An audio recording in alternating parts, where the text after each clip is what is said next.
Hi, welcome to Contain Strong Language. This is a place where we can stop trying to pretend that we're so impressive and we can have an honest chat about life and work.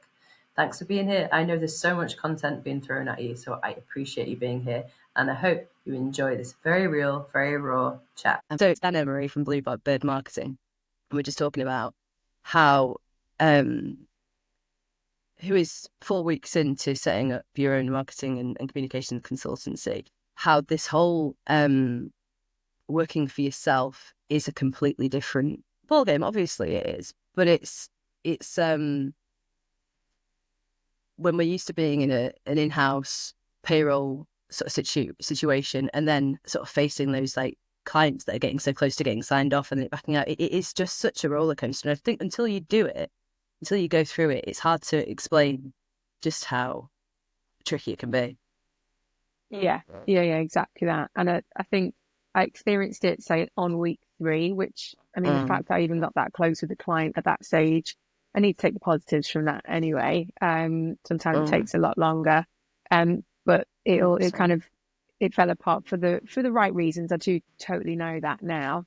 But yeah, last week was a low week. I think the first 2 weeks I was all guns blazing, all really positive, like learning something new. And last week there was some highs, but I struggled a little bit. And I think it's just going to be getting used to that ebb and flow of what's normal. And I think people say as well that when you have left full-time employment, it tends to be around that week 3 that you realise you're not just on annual leave. Okay. Yeah. And it's like, oh shit, I'm actually not going back to that place that I've just spent the past 5 years. This is the real deal.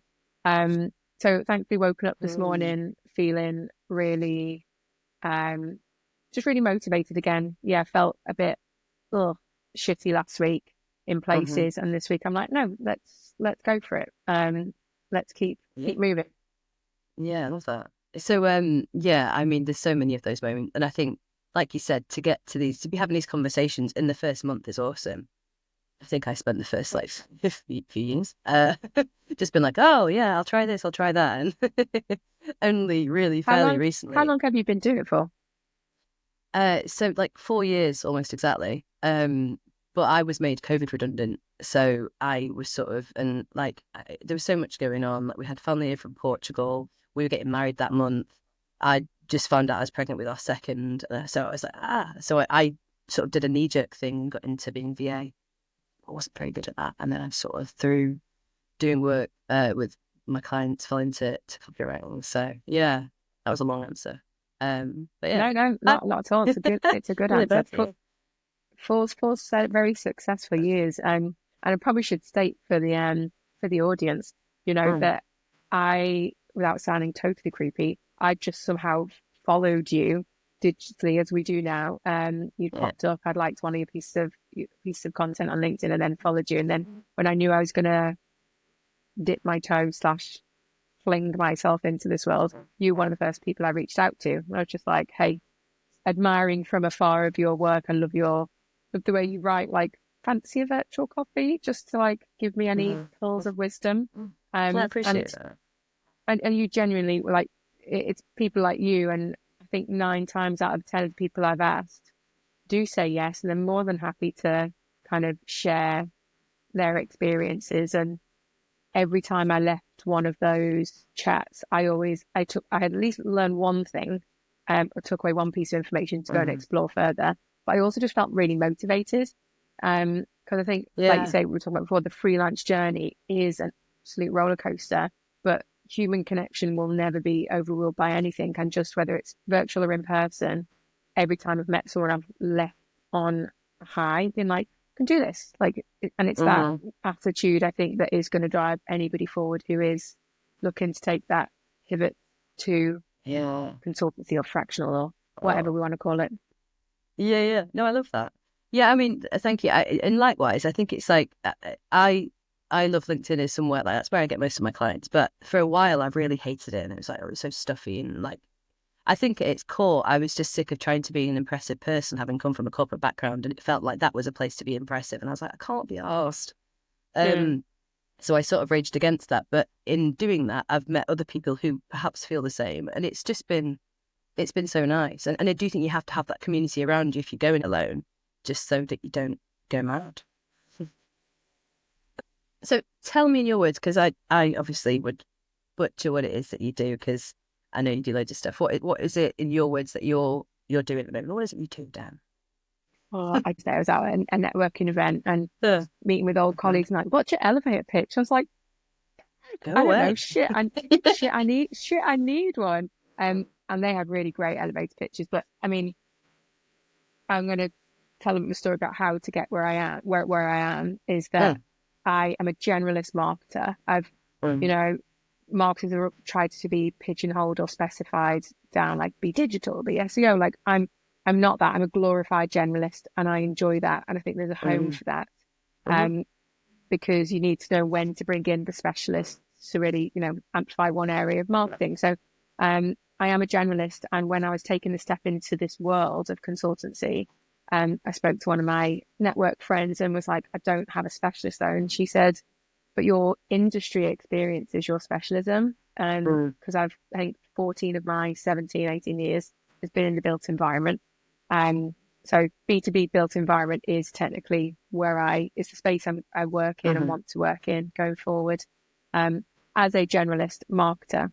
So the things I love doing is going in and kind of assessing what people have got set up already and building teams and strategies from the ground up, and then bringing in the right specialists, or, you know, building a team, coaching, all of that type of stuff, to help connect the business with their target audience, but make sure that it all works in a really, you know, seamless way, which takes time, expertise, and building great relationships. So that's the stuff I love doing.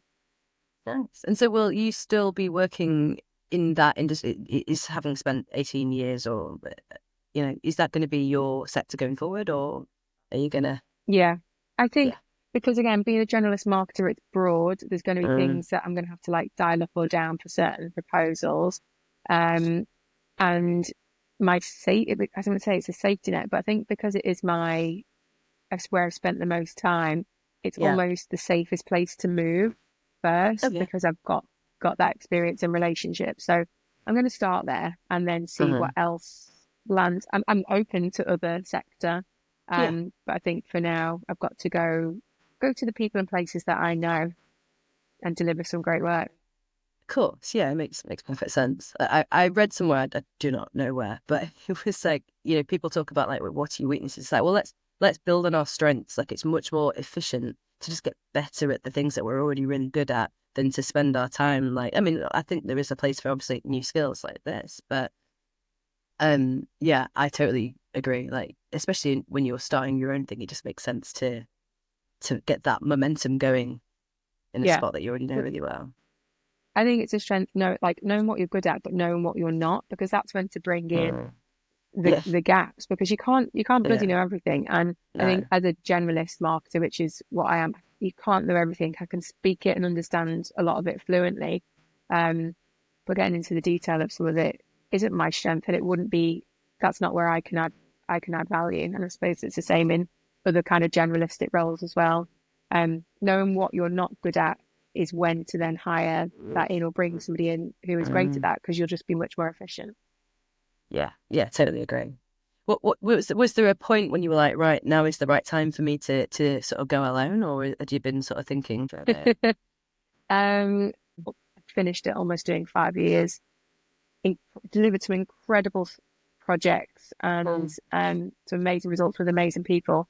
So it felt like the right time. The bit that I needed to kind of really step back and say, is this right, was resigning without a job to go to, because I'm a very risk averse person and I've never done that before, so that was shit scary for me. Genuinely shit scary. But I did it because I just knew I couldn't carry on with what I was doing, and that was commuting full time for 4 hours a day, 5 days a week, and it was too much with a young family.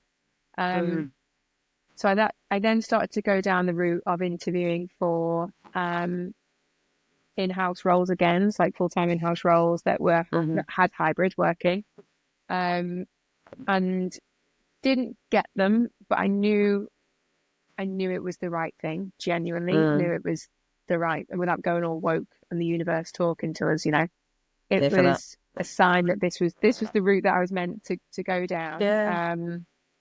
So yeah, here we are. I'm not going to say it's been easy, but it definitely feels right. Oh. Yeah, I mean, I think a month in, it's still so fresh, isn't it? But yeah, I know what you mean. I've had instances where I've applied for something and then, you know, I don't know if it's some part of sort of self-preservation where we tell ourselves the thing that we've chosen is the right thing. But I'm sure that's not the case in terms of what you're doing. But it's like, you know, even if you've not got a job and you're like, actually, yeah, do you know what? They've shown this, the experience hasn't been this, or it's not been that. You think, actually, this is the right path. Yeah. What's the thing that you're still, what's the thing that you're still trying to figure out? Like, there's just one thing. What sort of the thing that the moment that you're trying to get clear on when it comes to work? Is it that elevated pitch? Is it? Oh, that's a really great question. I think there's been a few things in stages. So when I knew it was what I was going to do, it was I'm a very like practical process kind of, right, well, A leads to B. So I was like, well, how do you set up a business? Like, how do you pay yourself? How do you get paid? Like, how do you send an invoice? Like all of that stuff. And I spoke to other people who had done it, like where'd you go to set up, and then did all that kind of research. And then my husband's actually in sales, so I was like, I need a website, and he was like, no, you need paying client. I was like, no, I need a website. And that was that whole tension between marketers and salespeople. Yeah. And so I started to get like some of the marketing stuff set up, like the foundational pillars.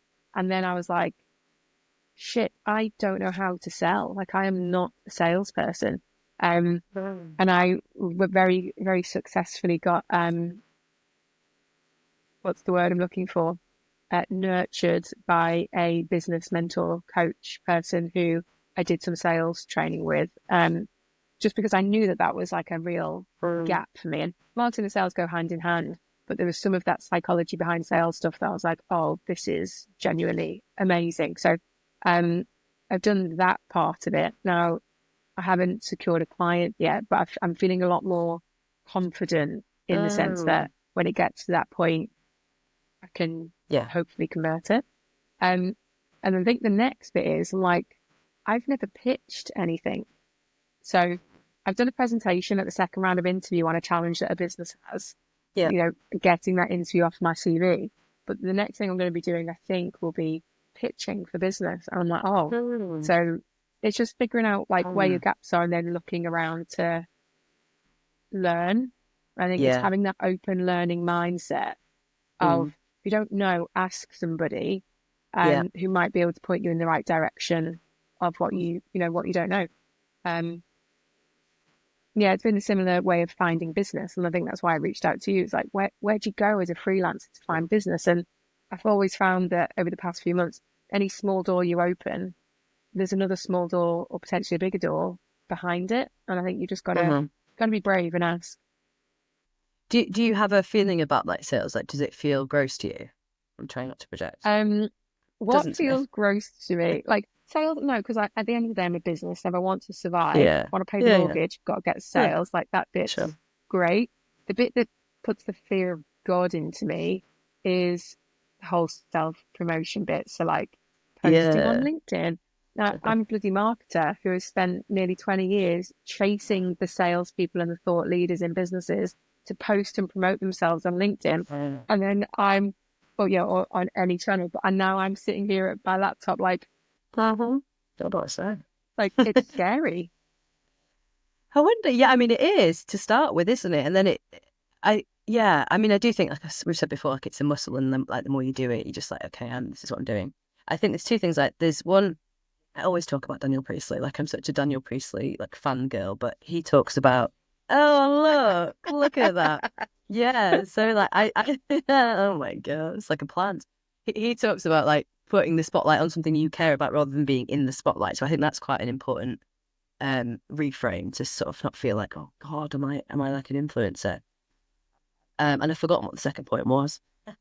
But yeah, it's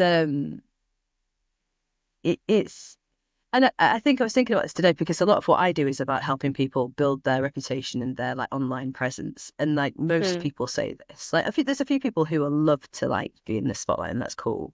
But most people are like, oh, like how do I start? And it's like what is the objective here? Like yes, it is to like keep our business ticking over, but it's also like it's a vehicle to get speaking gigs if we want, if we want to publish a book later down the line, if we want to encourage like. If you need to get funding, if you want partnerships, like it's not just about the thing itself, it's about what it'll get you. So, but I mean, yeah, it is, I think, starting, and especially as well, moving from being employed to now being like, am I a personal brand? Is this how it's going to work? Oh, absolutely. And it's comfort zones, isn't it? I joined Danielle Priestley's one of the webinars, and I think it was a great influence one. And it was, I just learned so much, even just as a marketer, learned tons from it. And it is also the point he hit home, and I'm reading a book about discomfort zones as well at the moment. Actually, no one cares. Like, no. People just scroll, they'll read your post, they may like it, they may not, but don't think that somebody's reading it thinking, oh, why is she saying that? What about if somebody's reading it and going, oh, good for you? Like, you're really trying to achieve X, Y, Z. But I think we're now programmed to believe that people are thinking it's a negative, and it's not. And you're right. It's just practice makes perfect. You got to keep it's like anything, like training a muscle. Just keep going with it, and it will become normal. And I think, like, for me, if ever I don't often post particularly controversial things, but if I've got something that's like a little bit of a not hot take, but like something that's a little bit of a twist on things, I'm like, I'm going into this with an open heart, and I'm willing to be wrong. I'm willing to talk it through. I'm not being like, here I am, this like perfect finished individual. Like, let's have a chat about it, So I think, there is sort of, you can go into it with an intention of being like, this is okay. It doesn't, you don't have to be perfect with this. It's also a moment in time, right? That you can say something because of what your understanding is and learning at that moment in time, and that will then shift the more that you do learn or things change. And I think there's nothing wrong with saying how you think or feel at a moment in time. I think so, and I think it has changed as well. Like there's more of this. I've not actually read the book Show Your Work, but that's one in my list. But people are more open to like seeing the process. Like, we love it. That's human side of things. Like, here's what went wrong. Here's what I'm working on. Here's what I've learned. Here's what I'm passing on to you. And we're learning from the people that are a few steps ahead of us. So again, that gives you confidence. Like, if I know, if I'm 2 steps ahead of people, I'm adding value. So you don't have to be the expert. Those sort of few things have helped me sort of release fear a little bit about posting and sharing stuff. Yeah, absolutely. And just doing something scary every day. So another friend who's a good few years ahead of me, she gave me a couple of really great pieces of advice at the beginning, and one of them was do something that scares you every single day. And that was, I really practiced that, and like one of them was reaching out to strangers, right? Yeah. So reaching out to your network of people that you haven't worked with for a while. Then I started reaching out to total strangers in my network because like, oh shit, that's scary. But most people reply, and then I'm like, oh, this isn't actually that scary, because what scares you one day won't scare you the next day. So like, prime example, I knew I want to start appearing on podcasts. Like, I'd love to have my own podcast at some point. So when I saw your post, I was like, that's going to scare the life out of me. So let's do it. And then hopefully when the next podcast comes along, if it comes along, it won't scare me as much. And we're now 20 minutes in or something, and it's not that scary yet. yeah, exactly. You take yourself seriously as well, don't you? Like, I think if you view yourself, I don't know if it's like a subconscious thing or anything, I mean, just like an armchair psychologist. But like, if you think about yourself, like, I'm the type of person who can do this sort of thing, rather than like getting all excited and not doing it, you sort of learn to perceive yourself as like, I'm the type of person that can go on a podcast. I'm the type of person that can send an email to a person I've never worked with before. Yeah, it's all confidence building, isn't it? Absolutely. And it's all or figure outable. That's Emery Folio. Oh my God, I'm just like quoting books that I've not read. Are you someone that buys a lot of books? Because I'm having to put a stop on it for a bit. Yeah, so I used to be a real I'd either really be into it or really out of it. And at the moment, I'm really, really into it. There was a time when I read loads of like work type books, or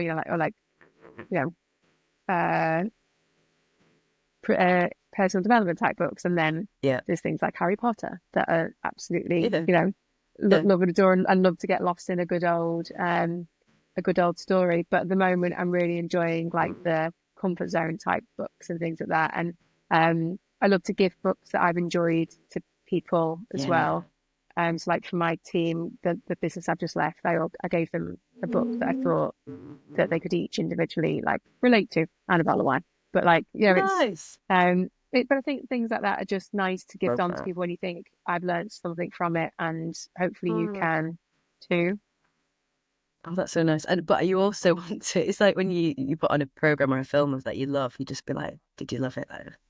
Like, you want to hear back from like, but what did you think about this? Did you really love it? Are you like me? So have you sort of, I've got a list of things that drive me a little bit bonkers about marketing, but is there anything at the moment in terms of like what's going on in marketing at the moment that's sort of driving you a bit nuts? If not, great. Is there something that's driving me a bit nuts? This is why I love that you didn't share the questions first. That's smart. And I want to hear what yours are as well, actually. But one of the things of mine, I think there is so much data available now that we can potentially spend too much time analyzing performance. Like it's there's just data everywhere, which is fantastic. But it's knowing what data is the right type of data to analyze, what surface level, what is actually going to give impact, because otherwise we could just become data analysts and not be focusing on real marketing, and that's when marketers are truly going to thrive. Like, yes, we want to know what's working, but it's almost like, is there too much? So it's just striking the balance and knowing what stakeholders want to know and what's going to give that impact, but it can almost become overwhelming. How do you think then, like, people and marketers can stand out? Because it could be a tough gig, can't it? I think especially in the freelance market. Like, what do you think's the opportunity? That is one putting you on the spot. Yeah, really put me on the spot. This is this is great. This is really great, and it's going to really help me hone in on the marketing podcast. I just don't think we can overlook, like, yes, it's B2B, but it's people to people. And looking back at that network event went to on Thursday, it was just fantastic to connect with people in a room. So you're never going to get past, and I hope we never get past that human touch. Like AI, technology, all these things are fantastic for efficiencies, but let's not really overlook human connection and what having great conversations and learnings can actually bring. That are beyond the sale. It's about influence and learning and impact and those things. And then there's some simple stuff. I was actually just going to do a post on LinkedIn, but like, I love just some traditional things like direct marketing, right? I got my business account, came through the post just before, and it's so bloody simple. Yeah. It's beautiful. It's nice. Yeah. It's beautiful. And it's, it's platinum, and it's it's telling me, it's just such a nice, great language, tells me that they're like award winning, and it's all about me. And stuff like that is just, I think, some traditional types of marketing. Let's not forget them, to connect to people. Yeah, no, 100%. I think the thing that I find repulsive, strong start, is this whole hustle bro marketing sort of approach to, grinding and all the rest of it. And I think what that fails to address is that whole human side of things that, like you just touched upon, these sort of moments of joy that we can have, these moments of connection. I think for someone who like works in direct response and focuses on like conversion copywriting, a lot of these people that I speak to are, like you say, talking about the numbers, so concerned with grinding, with iterating, with improving. And I understand it. You know, we have to achieve a certain outcome, that you lose some of the soul.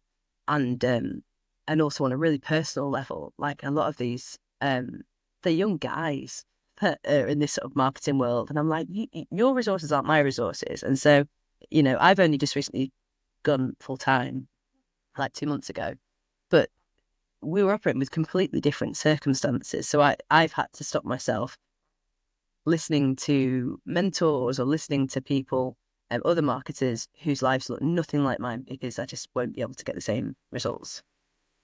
So, yeah. Yeah, I hear you. It's like Tangent. comment growth to hit 100K months and scale up, etc. Those types of things.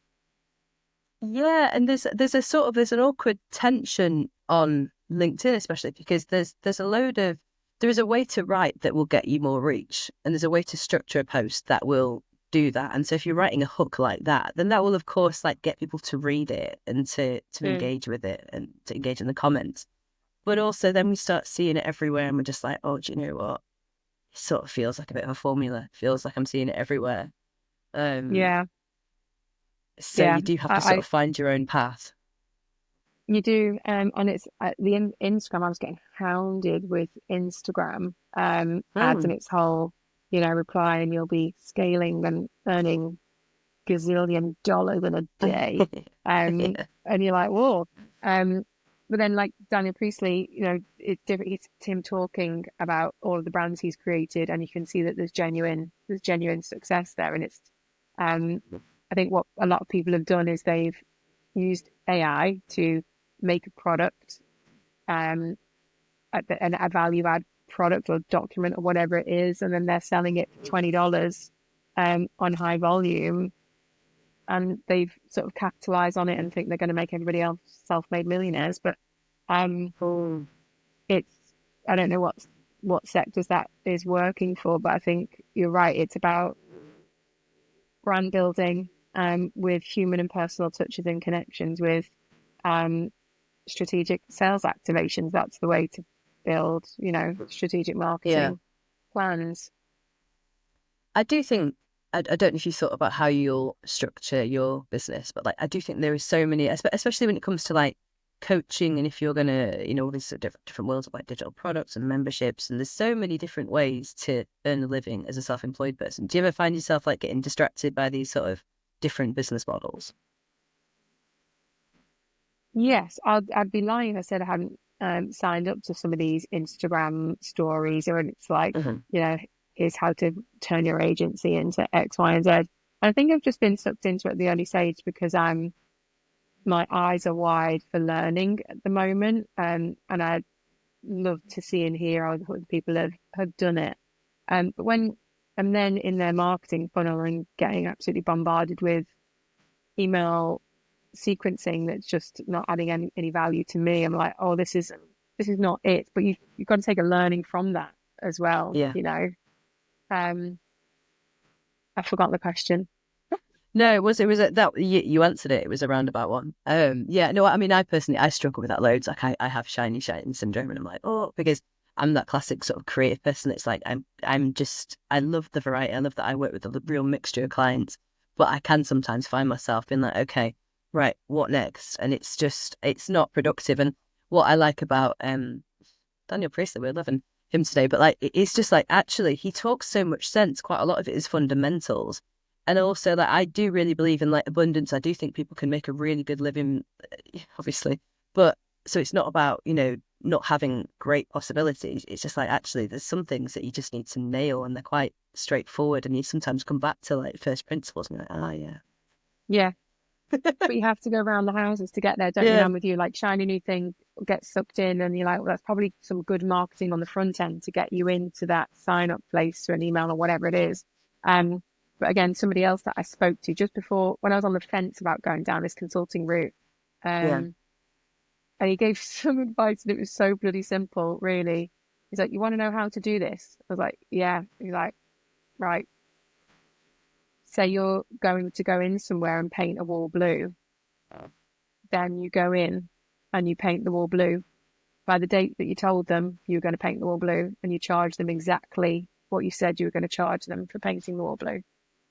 And then, you've done the job that you said you were going to do, by when you're going to do it, and for how much you said you're going to do it. And then you start to scale it from there. And some of those, foundational principles of business is you have to do a bloody good job. Like, Yeah. I think that's the part of it. And I remember going so far into to operating models and sales and marketing, and I hadn't even thought about, well, what projects am I even going to deliver to people? Yeah. And do I even know what I'm talking about anymore in terms of marketing moment?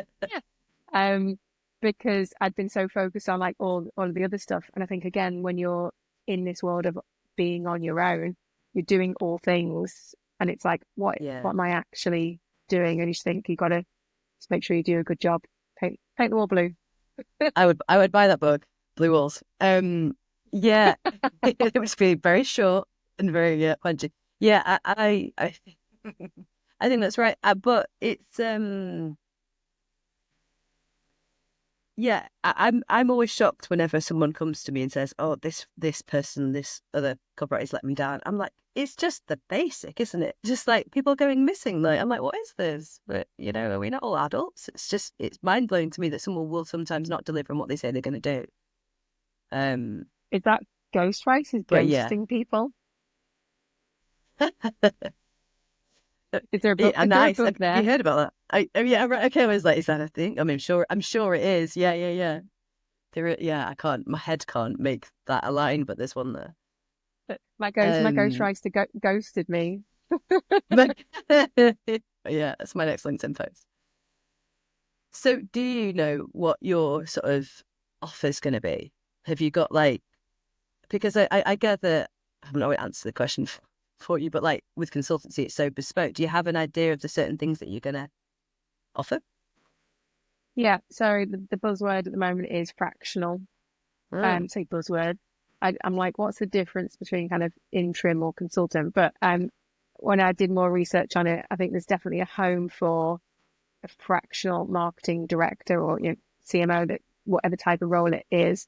But it's companies don't ideally want to put somebody on a payroll all the time at that senior level. So a fractional person can come in for X amount of days a month and provide that type of strategy, experience, leadership, and get everything set up.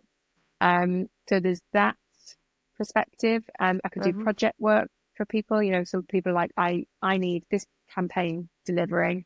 I could come in and do that. And then the other part of it would be coaching and mentoring existing teams to help them kind of grow. And that's another part of my job that I just love doing, is coaching and mentoring others.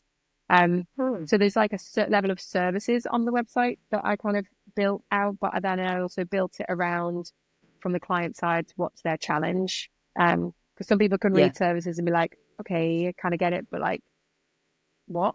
But flipping it into, are you having trouble reaching your clients? Are you, struggling to demonstrate ROI? Are your competitors everywhere you want to be, for example? And framing it that way. Yeah, I think something that I'm sure you will do or are doing that I found works nice, and it's so basic, is just having that entry level, something that sort of gives us a flavour of how we work together, that is like not going to break the bank, but it's just sort of almost a test.